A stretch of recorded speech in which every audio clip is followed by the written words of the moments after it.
Hello, aspiring call center agent. This is Nayumi Cee speaking. For today's topic, we'll talk about the last part of our 30 behavioral interview questions and answers plus tips. So if you haven't watched part 1 and 2 of this video, I'll put the link in the description box down below so you can watch it as well after watching this one or before you even begin watching this. And by the way, in this video will cover 10 questions, and that is 5 questions related to client facing skills and 5 more questions about communication skills. Now, before we begin, I'd like to let you know that behavioral interview questions are being asked by your interviewers in order to know who you are, how you think, and how you resolve real life situations. Okay, and in order for you to nail each and every questions, you have to be as realistic as possible. You have to state what you truly experience when you encounter that same scenario that your interviewer is asking you. And if ever that experience of yours is something a little negative, make sure to flip it and make sure to end your statement positively each time. Alright, and so without further ado, let's get started. So yes, client-facing skills is very important, so vital in terms of customer service because you will be talking to your customers or to your clients. And so with that, I have here question number 21. So give me an example of a time when you did not meet a client's expectation. How did you attempt to rectify the situation? When you say rectify, you resolve or you corrected the issue. Alright, so here are tips to nail this question. This is actually not tips, but yeah, I think so. This is a tip. So note that in a customer service world, when a client calls in, they have high expectation from you that you will be able to provide them the best resolution. So there are also cases when a client don't feel satisfied with the idea you presented. When this happens, you have to act politely, hear your client's side of the story, and come up an idea which both of you will be taken into consideration, or both of your sides will be taken into consideration. So there are really situations or resolutions that me as an agent doesn't work with my customer, possibly because of what their real situation is. So here's a sample answer that you can consider. But of course, again, you can always come up with your own answer based on your own experience. So most of the answers I provided here are based on my own experience with my previous job. So yes, with my first job as a retail agent, clients always expect their packages to be delivered on time, if not ahead of time. However, there are times when there are delivery issues and the parcels are delivered late. This is when they feel aggravated. So what I typically do to rectify the issue is to offer refund of the shipping fee or put documentation on client's account that by the next time he made a purchase, it should be on priority shipment. Okay, so yeah, this is a very good sample already. So let's proceed with question number 22. Tell me about a time when you made sure a customer was pleased with your service. So here is my tip or tips to nail this question. In a customer service world, the term customer satisfaction is widely used. There are also surveys done to determine how satisfied is your customer with the level of service you provided. With this, you really have to do your best in every call interaction. Share your most memorable experience doing so. So here's mine. Back when I was still a retail agent, I am making sure that my customers getting the best level of service by providing them great service, excellent resolution, kind and friendly approach towards them, and proper acknowledgement of how they feel and what they're going through. I remember my customer even told me to come visit her house in the US because she already reserved one room for me. The reason why she told me so is because I went an extra mile to help her. Okay? So yes. I experienced that actually. It's kind of cute. But number 23 is describe a time when you had to interact with a difficult client. How did you handle it? Alright, so tips to nail this question.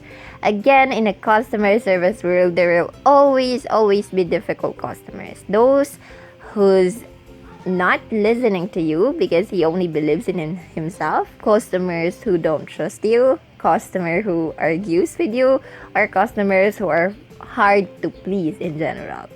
When this happens, act politely but in a more confident and professional way. Don't let the customer overpower you. They're the ones who called you to ask for help, and so they're the one who should listen or follow you. Okay? So yeah, here is a sample answer. I remember a time when I was still a retail agent. A lot of my customers are either angry, upset, or frustrated. Some are rude to the point that they'll throw bad words towards you. When that happened, I take time to listen to their rants, acknowledge what they're going through, and provide the best resolution available. When they're extremely rude, I am warning them as profanity is not tolerated in our company. Most of them, when heard and provided good service, will end up thanking you and apologizing for their behavior.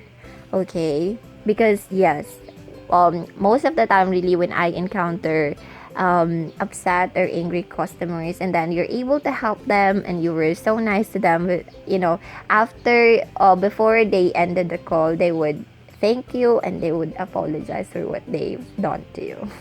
Bleh, buti ka. Char. Okay, number 24 is describe a time when it was especially important to make a good impression on a client. How did you go about doing so? Okay, tips to nail this question is this. Making good expression is making lasting impression with your customer. This typically happens when there's connection between the two of you or when you initiated to build rapport on set of the call.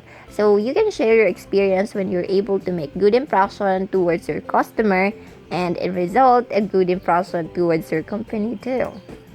So sample answer would be this.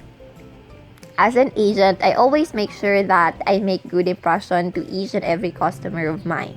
So what I'm typically doing is I greet them in a friendly way on set of the call, ask how they're doing. That has been always effective for me. But it doesn't end there. I also make sure that while discussing their issue, they're heard and cared for. That way, they're more likely to give you good feedback. Alright? So, on to the last question for client-facing skills. When you're working with a large number of customers, it's tricky to deliver excellent service to them all. How do you go about prioritizing your customers' needs? So, tips to nail this question. In a customer service world, the term queuing is always present as we receive lots of calls every single day. To deliver good service, you shouldn't rush. Take one customer at a time. Make sure to treat every customer in a special way. Okay. Alright, sample answer would be this. Working in a customer service can be exhausting, especially if you're receiving huge number of calls every day. But that shouldn't be the reason for you not to treat your customer right. In my case, no matter how long is the queue, I still make sure my customers' issues are well taken care of. Alright, so we're down to our topics about communication skills. So I have here 5 questions again. So let's start with number 26. So tell me about a successful presentation you gave and why you think it was a hit. Okay, tips to nail this question is this. Remember a time when you presented an idea or resolution and your boss or anyone in the room agreed to it. Share that experience of yours. So here's mine. I was once tasked to present on behalf of my trainer. The idea is for me to act just like our trainer does. So I did. I'm the type of person who enjoys presenting. So after that, I've received a round of applause, cheer, and a positive feedback from my colleagues. And so for me, I think that was a hit. Okay, question number 27 is this. Give me an example of a time when you were able to successfully persuade someone to see things your way at work. Okay, so here's a sample answer. Oh, tips actually. So at work, there will be times when your idea won't work for the other member of your group. This is when you have to explain yourself in order for them to see things the way you see it. Tell a time when you've experienced your boss or coworker disagreed to your idea, and then after you presented the whole idea, they've all agreed to it. Okay, here's my sample answer. I once experienced working with a person whose perspective is very different from mine. For example, she likes the idea of coming to work a little late than early. As for me, I am a type of person who'll go to work on time rather than be late.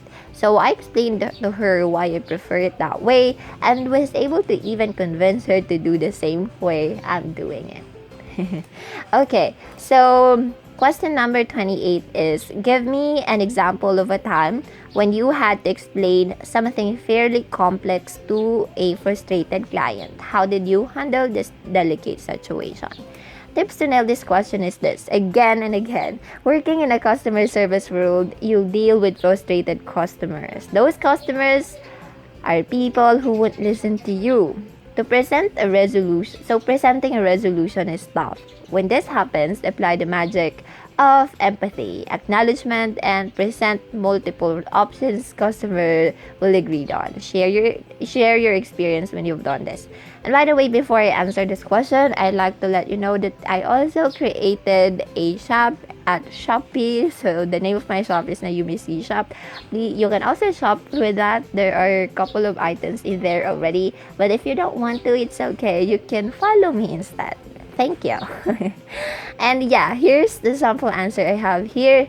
And yeah, working in a customer service before, I've experienced this kind of situation countless times. Each time I encounter frustrated customer, what I typically do is let them vent out, let their feeling pour out, and after that I'll acknowledge their situation, even relate to their experience if same thing happened to me, and then present my options in order to resolve their concerns.